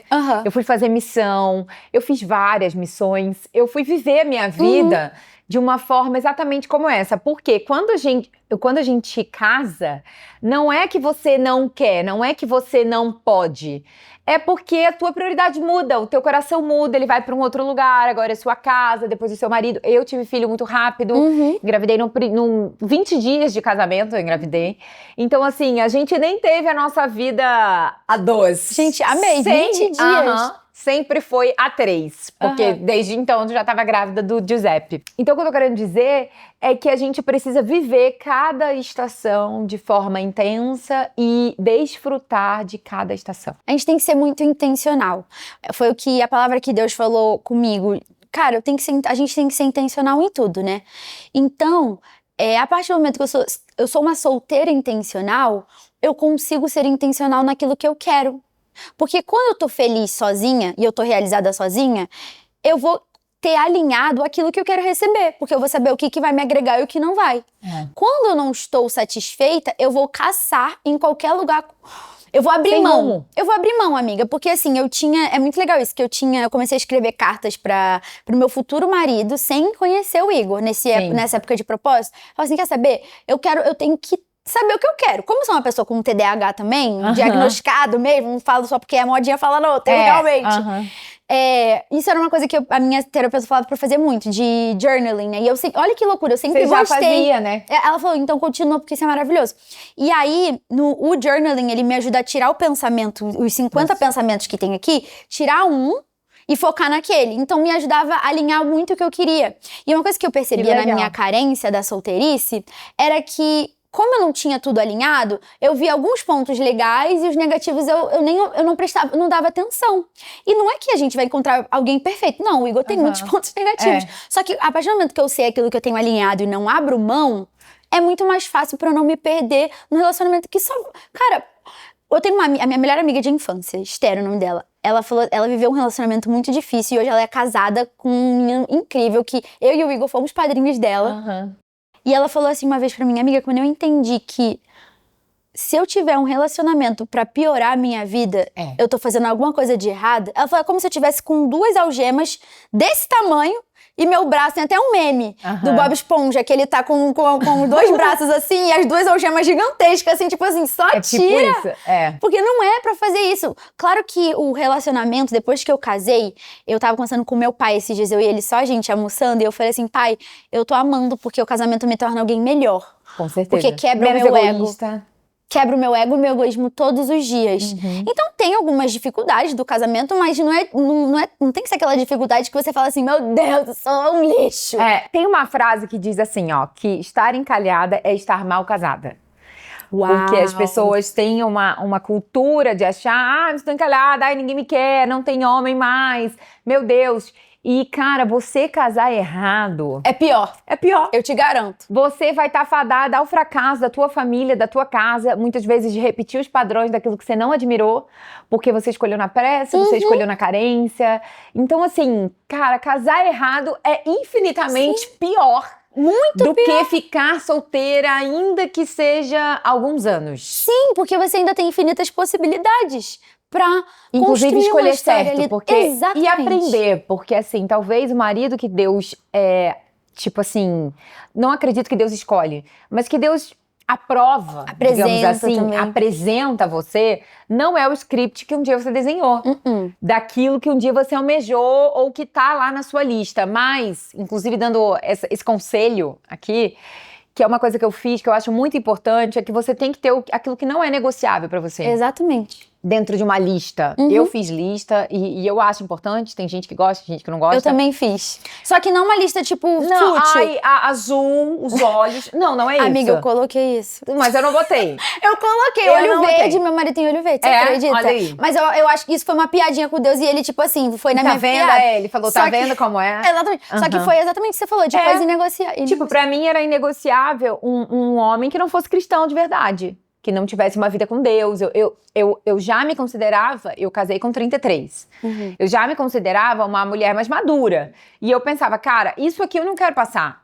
Então eu não, pra mim não era negociável uma pessoa que tivesse vícios com bebida, com drogas e ainda no processo. Pra mim tinha que ser uma coisa muito decidida, que quisesse ter filhos, que quisesse casar, que quisesse construir uma vida, que fosse um cara trabalhador, que fosse honesto. Então eu tinha alguns pontos que pra mim eram inegociáveis. E também a estética. Eu gostaria que fosse mais alto que eu. Era um ponto importante pra mim, porque eu sou muito alta. E eu gostaria pra mim. Não tô dizendo que é errado, que é certo, que é feio, que é bonito. Pra mim, eu gostaria. Mas tem uma coisa que eu não esperava. Meu marido é 6 anos mais jovem do que eu. E não tava na lista a idade. Realmente. Deus mandou e foi surpresa. Mas num primeiro momento eu pensei assim, gente, eu tinha 31 e ele 25. Eu sou da década de 80. Sou de 89. E ele de 95. Eu pensava assim, gente, não vai dar certo, meu Deus do céu. Então hoje, quando as pessoas encontram a gente na rua, quando a gente tá junto, o povo fala que acha que ele é mais velho que eu. Eu passo pela mesma coisa, amiga. Aí eu falo assim, a Letícia, uma amiga minha, que ela fica assim, não fica falando sua idade por aí, ninguém vai achar que você tem a idade que você tem, que palhaçada. Você tá com ele, o povo vai achar que ele é mais velho que você. Daí eu até brinco com ele, eu digo, amor, ou eu tô muito jovem, ou você tem que dar um tapa nesse visual aí, tá acabado. Mas isso, por exemplo, era uma coisa que eu não coloquei na minha lista como algo, meu Deus, isso é inegociável. Era claro que eu tenho ali um limite, mas eu nem cheguei a pensar nisso. De tipo assim, na minha cabeça o homem era mais velho, né? Mas isso não foi negociável pra mim. Então, eram coisas mais profundas, digamos assim, sabe? Mas, amiga, a gente tá chegando no final, caminhando pro final. E eu quero te fazer uma pergunta que eu acho muito profunda. Se a gente tirasse Jesus da tua vida, o que sobra? E como que você lidaria com a pressão que você viveu? Eu acho que sobra o orgulho que eu falei. Eu acho que sobra só eu. E só eu não é o suficiente, nunca. Exato. Porque, como eu falei, eu quero me libertar daquilo que eu penso que sei, daquilo que eu me acho melhor. Eu amo muito um versículo que fala assim, considere os outros acima de você mesmo. Porque nos mostra que... Eu amo falar que a Bíblia, amiga, não é um livro de regras jogada. É literalmente um cuidado de alguém que entende o nosso profundo, entende os nossos piores momentos, entende as piores coisas que a gente pode lidar e tá ali nos dando uma direção de como lidar com essas coisas. E esse versículo, pra mim, ele tinha que ser o norte da humanidade. Eu esqueci agora a referência, mas existe ali que fala assim... E considere os outros acima de você mesmo, né? E eu acho que, se eu não me engano, ali junto fala porque o Filho de Deus se fez, né, como servo, enfim. Mas isso de colocar os outros acima de mim mesmo é o que quebra o meu orgulho diariamente, entende? É o que eu começo a entender de que, por exemplo, trazendo no contexto que você perguntou, toda a pressão que eu recebo. Se eu coloco a Laila, eu pego a Laila me atacou minha vida inteira, e eu coloco a Laila acima, o bem da Laila acima de mim, o que seria isso? Ué, Jay, então você vai querer colocar, você vai deixar, então as pessoas, não é isso, é eu falar assim, a Laila tem os problemas dela, então eu vou orar por ela. Eu ter empatia e misericórdia, exatamente. Né? É eu olhar e falar assim, essas pessoas com certeza, uma vez eu tive uma epifania, assim, de um comentário que uma pessoa fez. Qual foi o pior hate que você já recebeu? Ai, amiga, eu já recebi de pessoa falando que era melhor eu ter morrido mesmo. Depois de que eu comentei que eu tive a depressão, teve um comentário que falou assim, então era melhor ter morrido mesmo, porque não tem agregado em nada. Aí eu mandei esse print, né, pra advogado e tal, só que era fake, não tinha como saber. Então tem muita gente pesada, assim, que manda coisa... É absurdo, amiga, é absurdo, de verdade. E você consegue ter essa misericórdia de uma pessoa dessa mesmo sendo amiga, eu fake? sinto muita raiva. Eu sinto muita raiva. É difícil. Eu sinto muita raiva, porque é muito injusto. Porque eu fico, tipo assim... E é grave, né? Você desejar a morte de alguém. E antigamente, eu postava. Eu já teve várias vezes de uma pessoa... Postava o comentário? No meu stories. Ah, tá. Eu postava bem aberto, assim, com o nome... Eu só botava o print. Eu tirava o print e botava, assim, no meu stories. Aí... Um dia, aí eu postava e deixava, o circo pega fogo. Que absurdo. Teve uma mulher que ela veio me atacar dizendo que eu não agregava em nada, que tipo assim, ela falou assim, você é o asco como fala, não é da sociedade, da comunidade cristã jovem, você deveria calar sua boca, porque tudo que sai da sua boca é uma baixaria. Aí... ela foi, e nessa época eu não estava ainda liberta dessa minha raiva, postei o print dela e ela era cabeleireira, coitada. O povo começou a ir no perfil profissional dela, aí começou a atacar, aí eu senti muito, nesse dia eu tive uma mudança ali, porque tá vendo que era uma imaturidade também. Sim, claro. Porque esse não é o jeito de lidar. Não é o jeito de lidar. Mas eu entendo que eu sou imatura. Muitas vezes eu ainda vou melhorar muita coisa. De hoje pra amanhã eu já vou melhorar mais um pouco, entendeu? Mas assim, e aí eu lembro que nesse dia foi quando eu tive essa epifania que eu falei assim, cara, o que vai mudar? Ela sangrou em cima de mim e eu fazer o pessoal tacar um hate nela que tem claramente uma ferida aberta. O que isso faz de mim? Porque se eu sou uma pessoa que tem essa consciência e eu quero praticar esse versículo, o que é eu colocar essa mulher acima de mim? É eu falar, eu ter misericórdia dela e falar assim, moça, eu te entendo e eu vou estar orando por você. Aí eu apaguei. Haja misericórdia, né? Apaguei, nesse dia eu apaguei o story, não ficou acho que nem uma hora. Aí eu apaguei e aí... Ok, nisso Deus falou assim, não vai acabar aí. Aí Deus me fez fazer uma oração por ela, eu mandei um áudio, mandei 2 áudios, um de 1 minuto pedindo perdão e mais um orando por ela, e orando por feridas mal saradas, e orei. Menina, essa mulher depois começou, obrigada, meu Deus, me perdoa. E até hoje ela tá lá e tipo, várias vezes ela já mandou, nossa, porque obrigada. Porque às vezes a pessoa quer chamar a atenção, né? E às vezes a pessoa só é só isso que ela tem, amiga. É só isso que ela tem. O ferido fere, né? O ferido fere. Então eu me colocar abaixo das outras pessoas, é literalmente eu ter misericórdia que Deus tem para comigo todos os dias. Porque eu erro todo dia. Eu preciso acertar em N coisas que eu não consigo acertar, que é o que a música lá do louvor fala pois o bem também. Que eu faço, pois o bem que eu quero eu não faço, sim, o mal que também eu não quero. É um versículo, né? Isso. Então assim, eu literalmente me colocar abaixo. Não, a Laila faz uma coisa errada, mas eu também faço. Então, eu vou colocar a Laila acima de mim e vou ver o que eu posso aprender com o que a Laila tá fazendo. Só Jesus pra nos colocar nesse lugar de misericórdia, de empatia, de olhar pro outro como um ser assim como a gente, que se fere, que se machuca, porque na hora que vem, é difícil. É irritante. E então, a gente tem uma brincadeira Adoro. que chama Isso ou Aquilo. Você tem que ser rápida. Ai, meu Deus, tá. Responder rápido e tem que ser verdadeira. A gente não tem detector de verdades e mentiras, porque aqui todo mundo é crente e a gente acredita que a pessoa vai responder a verdade, tá bom? Isso ou aquilo, ser filha ou ser independente? Filha. Honrar legado ou romper o padrão? Romper padrão. Palco grande ou palco íntimo? Íntimo. Comparação ou autenticidade? Autenticidade. Expectativa ou liberdade? Liberdade. Provar algo ou descansar? Descansar. Muito bem! Foi rápido, eu senti verdade. Foi. Eu senti verdade. Amiga, foi muito bom ter você aqui com a gente. E a gente aqui nesse final, a gente quer também te entregar uns presentes. Mas eu acredito que o presente mais importante, eu pedi para uma amiga muito especial para mim fazer cartas proféticas para as nossas convidadas. Então, ela sabia quem eram as convidadas, mas ela não conhece uma grande maioria. Por isso que... Inclusive, eu creio que Deus tenha me orientado a fazer isso, de eu não escrever, porque eu podia puxar a sardinha pra uma ou pra outra, né? Entendi. E a cada convidada que escolhe a sua carta, a gente vê o quanto Deus fala. Então, eu espero de verdade que você puxe uma cartinha pra você. Meu Deus, eu vou pegar bem Que no seja meio. de Deus pra você, Eita. tá? Aí você tem que ler com a gente. Tá, claro. Porque aqui fica tudo, aqui é tudo pra todo mundo ver. Fica só entre a gente, mas... Não, mas pode... Vamos lá. Minha filhinha, você é aquela que prepara... Não, filhinha já começou... Filhinha eu já achei forte. Já achou? Eu não ia falar nada, mas eu falei, gente... Não, minha filhinha, o que eu falei aqui? Não, os outros foi minha filha, tá? Uau! Você é aquela que prepara o caminho. Você caminha em maturidade e discernimento, carregando a minha presença por onde passa. Fui eu quem te levantei para levantar outras mulheres.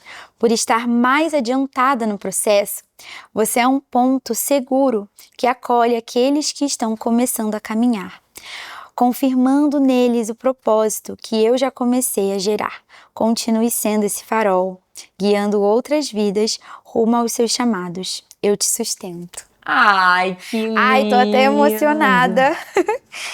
Foi tudo que você, a minha Mardoqueu, já falou aqui, me impulsionando. É exatamente isso. Se a minha vida não for um testemunho para trazer outras pessoas para viver a plenitude em Deus, amiga, não tem para que eu estar aqui. E obrigada por ser essa voz, trazer esse ambiente de liberdade no Senhor, onde você impulsiona chamados, ministérios. A gente vê que a sua autenticidade é uma coisa divina, porque a gente se sente livre para sermos nós mesmos. A gente não sente vergonha de estar quando tá do seu lado. A gente tem uma vulnerabilidade de falar das dificuldades, e é isso que uma amiga que tá ali para impulsionar faz. Então, obrigada. Isso aqui é uma confirmação. Amém. Foi lindo mesmo. De que eu preciso andar nessa coragem de compartilhar aquilo que o Senhor já trouxe pra mim. E obrigada por criar esse ambiente. Eu te amo. Também. Antes de te dar o seu presente, eu queria agora, só pra finalizar, que você contasse uma história, Tá. que você nunca contou na internet. Uma história, um perrengue, uma história engraçada, uma coisa que você viveu, um acontecimento. Um acontecimento? Que você nunca falou assim na internet. Já sei. Vou Fala. contar do meu casamento. Conta. Boa. Que eu acho que você sabe a história ou não sabe? Depende, não sei qual a história. Gente, o meu casamento simplesmente passou um ciclone em cima do meu casamento na hora do casamento e destruiu tudo. Mentira. Não. Não. E eu nunca contei pra ninguém isso. Mentira. Porque quem viu de fora não imaginava que tinha acontecido isso. Ciclone. Um ciclone. Foi bem assim. O meu casamento estava marcado pra começar 4 horas da tarde. Eu sei que atrasou. Atrasou. Isso eu sei. Só que o pessoal achou que foi por conta de chuva, simplesmente. Sim. Ah, choveu e tal. Só que o meu casamento não era em um lugar completamente aberto. Ele era um espaço que ele tem o salão de festa, que é completamente fechado, e tem tipo uma parte que é uma capela, assim, que ela é aberta aos lados, mas ela tem teto. Sim. Então, assim, choveu, bateu um vento, vai molhar, mas era muita planta. A minha decoração. Minha decoração era limão siciliano. Nossa, então, a gente falou. Uhum. Então não tinha problema de bater água, assim, de longe, entendeu? O que aconteceu? O casamento estava previsto para 4 horas da tarde. Cheguei lá, 8h30 da manhã, tudo já estava praticamente... Limpo. Amiga, eu já estava pronta. 3h30, assim, eu já estava pronta. Do nada, ficou preto. Preto. E tava bonito, não tava nem muito sol. E também não nubladinho, tava nubladinho. Sabe aquele nublado ótimo pra tirar foto? O pessoal da mídia entende fica meio que a luz tá cinza, boa, né? não tá a galera calor. gosta. Ninguém tá suando e eu suo pra caramba. Então eu falei assim, eu não quero que seja perfeito. 50 graus, tava perfeito. Do nada. Fechou. Eu tô rindo, mas de não, nervoso, amiga, mas eu rio tá? também. Eu rio também. Com respeito. Fechou. Tipo assim, e foi em questão de segundos. Veio um ciclone, porque foi um mini furacão realmente. Depois confirmou na notícia que era um ciclone que tinha passado pela região. Simplesmente levou o teto do lugar onde tava toda a decoração. Meu Deus, Jay! Levou o teto do... O inimigo tentando laços embaraços pra te envergonhar. Foi muito louco. Levantou o teto, voou tudo, porque levantou o teto, aí não tinha pra onde fugir. Eu não acredito. O estraçalhou, voou. Aí nisso, Mas você viu, não? Eu não vi, porque era no alto e eu tava na casa da noiva lá embaixo. Mas eu vi que estava acontecendo ciclone. Só que eu não imaginei que tinha caído o teto. Eu vi que caiu o teto na hora que eu fui entrar. Só que tava todo mundo conversando e minha mãe comigo no quarto. E não tinha muita gente no meu quarto. Mas as pessoas estavam sentadas já? Já, os convidados já estavam lá e colocaram o teto voando, aí colocaram os convidados tudo na sala, no salão, que seria a segunda parte do casamento, no salão. Aí colocaram os convidados tudo no salão. Aí depois eu fui descobrir que tentaram mudar a cerimônia para o salão, mas aí meu marido maravilhoso falou assim, não vai mudar, eu conheço a minha mulher. E quem quiser ir embora, que vai embora. A gente casa na chuva, minha mulher não vai se importar de casar na chuva, vai ser o casamento dos sonhos dela. E depois eu falei, amor, ainda bem que você fez isso, porque se tivessem trocado a decoração pra dentro do salão... Imagina você descer... Com 400 pessoas dentro do salão, ainda mais um espaço pra o coisa. Eu descer e eu olhar... E o pior de tudo, amiga, que na hora que realmente conseguiu começar a cerimônia, que foi quando eles conseguiram terminar toda a decoração, já tinha parado a chuva. Então eu ia ficar mais revoltada ainda, porque eu ia ver que não ia estar chovendo. Você ia ver que o povo exagerou, que podia ter deixado...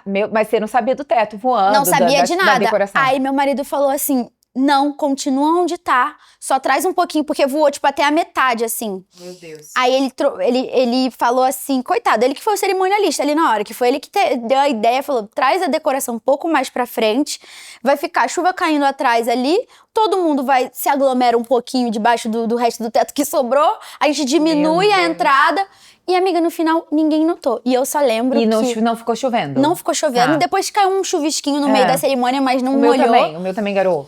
Mas assim, eu só lembro que na hora que tava acontecendo tudo, que eu fui descobrindo, porque eu percebo de tudo, né? Aí eu vi aqui ali minha mãe... Minha mãe assim... Aquele jeito dela de que tá tudo... Olha que... Aí daqui a pouco ela não se aguentou. Quando chegou uma das minhas convidadas, foi a tia Estela, né? A cantora. Sei. E aí ela entrou lá pra tirar uma foto comigo e tal. Aí a minha mãe não se aguentou quando ela entrou, porque eu acho que a amiga, a gente meio que... Aí ela já ficou um pouco emocionada, assim, conversando com a tia Estela, assim. Aí, nessa hora, eu tinha meus votos. E aí, com a loucura que tava acontecendo, eu tinha esquecido de passar os votos escritos para o livrinho de voto. Aí eu tirei esse momento, falei, já que atrasou e eu tinha esquecido, porque eu ia botar o livro de voto e o celular na frente. Eu vou botar. Aí, enquanto eu tava ali, aí a tia ela começou a cantar. Deus já tem um caminho aberto pelas águas. Aí, não deu, amiga. Ali eu comecei a chorar, mas não foi um choro de desespero, foi de paz. Eu senti uma paz. E aí a gente criou ali um ambiente de louvor. E aí o pessoal da maquiagem, o pessoal da mídia, tipo assim, ficou olhando, gente... Essa menina não vai surtar, não. Porque aí na hora de vestir... Todo mundo esperava isso de Todo você. mundo. E tipo assim, eu fiz a prova do meu vestido um dia antes, tava tudo perfeito. Na hora de vestir o vestido, ele estourou. Amiga, foi um negócio assim... Aí eu olhei assim pra minha mãe e eu falei assim... Eu vou casar. Amor, eu vou casar de todo jeito. Casada. Eu costuro o vestido na mão. Eu falei, o segundo vestido tá aí? O segundo vestido tá aí, eu coloco o segundo vestido, não tem problema. Eu quero o vestido da festa, não tem problema nenhum. Isso é só uma roupa. O que importa é o que a gente vai estar criando aqui, o laço, Atmosfera. Atmosfera, lembrança e tal. A minha estilista maravilhosa, que não foi culpa dela, obviamente, foi um negócio louco, porque ninguém entendeu o que aconteceu ali. Ela conseguiu consertar na hora, tipo, prendeu o meu vestido, costurou tudo direitinho, deu super certo. O vestido ficou intacto, depois até pra tirar, pra trocar pro segundo vestido foi difícil. Rasgou mais. Não rasgou, não foi mais. Só sei que na hora que eu subi, assim, com meu pai, a gente tava no carro pra eu entrar. Aí, o carro dele quase virou. Gente, tudo aconteceu, né, aconteceu, amiga? O carro dele quase virou, porque ele tinha que descer pra casa da noiva. Foi uma loucura. Aí ele tava no carro comigo, assim, aí ele falou assim, filha, eu queria te parabenizar, porque só tava eu e ele e minha mãe. E pra mim foi um momento mais incrível, assim, do casamento, sabe? Porque foi o meu pré... Antes dele me passar pro meu marido, ele teve esse momento comigo. E ele falou, filha, eu queria te parabenizar. Que mulher madura você é. Você teve todo o motivo pra se entristecer. Você tava com a sua família, você tava com a sua mãe, você tava só eu, você e sua mãe. Você poderia ter chorado, você poderia ter se revoltado, você poderia estar revoltada com Deus. E você não para de sorrir.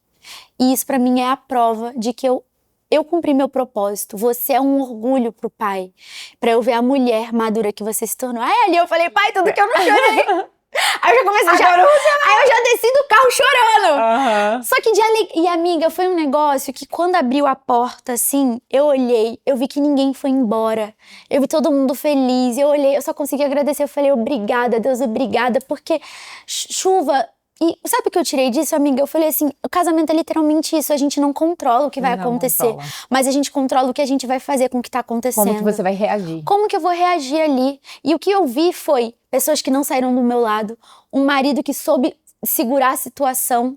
Um homem que me conhecia no meu interior e soube manter exatamente o meu sonho como eu queria. E a minha resiliência em Cristo. E ali vocês não se preocuparam com as aparências, nem com a nada. reputação. De ter a festa perfeita. Era o teu sonho. E ele foi muito cuidadoso em validar o seu sonho. Não o que, se quiser ir embora, vai. O que importa aqui é o nosso casamento. A nossa família não vai embora. Exatamente. Se eles quiserem ir, vocês vão. Na hora, eu até falei pra ele, quando ele me contou no outro dia... eu falei, ai, vida, você não foi um pouco grosseiro, né, de falar isso, tipo assim, com os padrinhos do lado? Ele falou assim, amor, eu não fui grosseiro, porque quem tinha que ficar lá até o final era eu, você e nossa família. E tipo assim, eu não fui grosseiro porque não ficou todo mundo, então todo mundo pensou igual eu. Ele deu liberdade, numa boa, porque realmente tem pessoas que podem se sentir desconfortável, eu não quero ficar né? Deixou a pessoa à vontade. E a gente abriu também o salão pra quem quisesse assistir lá de dentro. Isso. Então muitas pessoas assistiram de dentro. A gente Mas, também às não vezes ficou... idosos, né? Exatamente. Crianças. A gente não ficou também, todo mundo fica aqui e quem foi embora não é mais nosso amigo. Eu super entendi. Tanto que eu esperei que não fosse estar mais muita gente. Porque eu imaginei, cara, atrasou 2 horas. O lugar ficou sem teto. O povo... Tudo aconteceu. E que lição você tirou disso, Jay? Amiga, justamente de que o Senhor... Ele estando no centro de tudo, não tem como a gente olhar pro negativo, a gente só consegue olhar pro positivo. Hoje eu amo o meu casamento, eu amei o meu casamento, me diverti. E depois a minha cunhada, agora ela tem 12 anos, na época ela tava com 10, ela virou e falou assim, Jay, no outro dia, né, eu tava conversando na família e tal, eu ainda chateada, né? Aí ela falou assim, foi tudo tão lindo, mas tão lindo, da cerimônia até o final da festa, que ninguém nem lembrou que choveu. Eu nem lembrava mais que tinha chovido. Ela com 10 aninhos falou isso pra mim, criança a Laurinha. Sincera. Se ela falou e principalmente isso, a Laura. A Laura é muito sincera. E se ela falou isso, é porque realmente ninguém percebeu. Ou seja, o que saiu disso foi que o Senhor...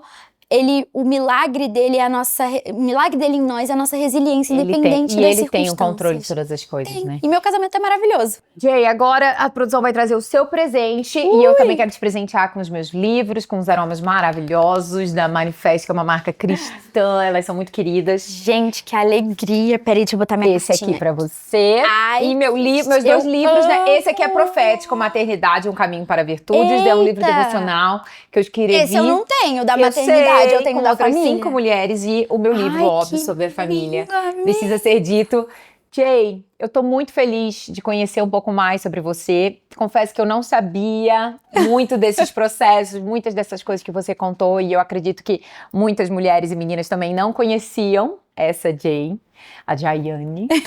E eu quero que você deixe uma mensagem final para quem está nos assistindo, quem ficou até aqui conosco, para que mulheres que possam estar vivendo isso precisam ser curadas, assim como eu, impulsionadas, assim como você foi hoje. Bem, eu vou olhar bem para vocês, assim, Isso. pra você receber essa mensagem. Eu quero que você entenda que você é necessária e tem algo dentro de você que os outros vão precisar, mas que só vai partir de você, que ninguém vai conseguir acessar. Tem algo dentro de você que você pode oferecer para outras pessoas que nenhum outro ser humano vai conseguir entregar da maneira que você vai entregar. Então você é necessária, você é querida, você é desejada pelo Senhor para que você cumpra tudo aquilo que Ele tem para sua vida. Então não se perca tentando fugir da identidade que você já tem, porque é nessa identidade que você vai carregar uma autoridade. Você é necessária para esse momento, para esse mundo, para essa geração. Ai, que linda! Jay, muito obrigada. Foi maravilhoso ter você aqui com a gente. Amo, obrigada, amiga. tá? Eu tenho Tava certeza tudo maravilhoso. Ai, é isso. Mais um Antes do Palco, o seu Talkcast. Então não esquece de compartilhar esse vídeo, comentar muito se você ficou com a gente até aqui, se inscrever no nosso canal e eu te espero no próximo. Deus abençoe!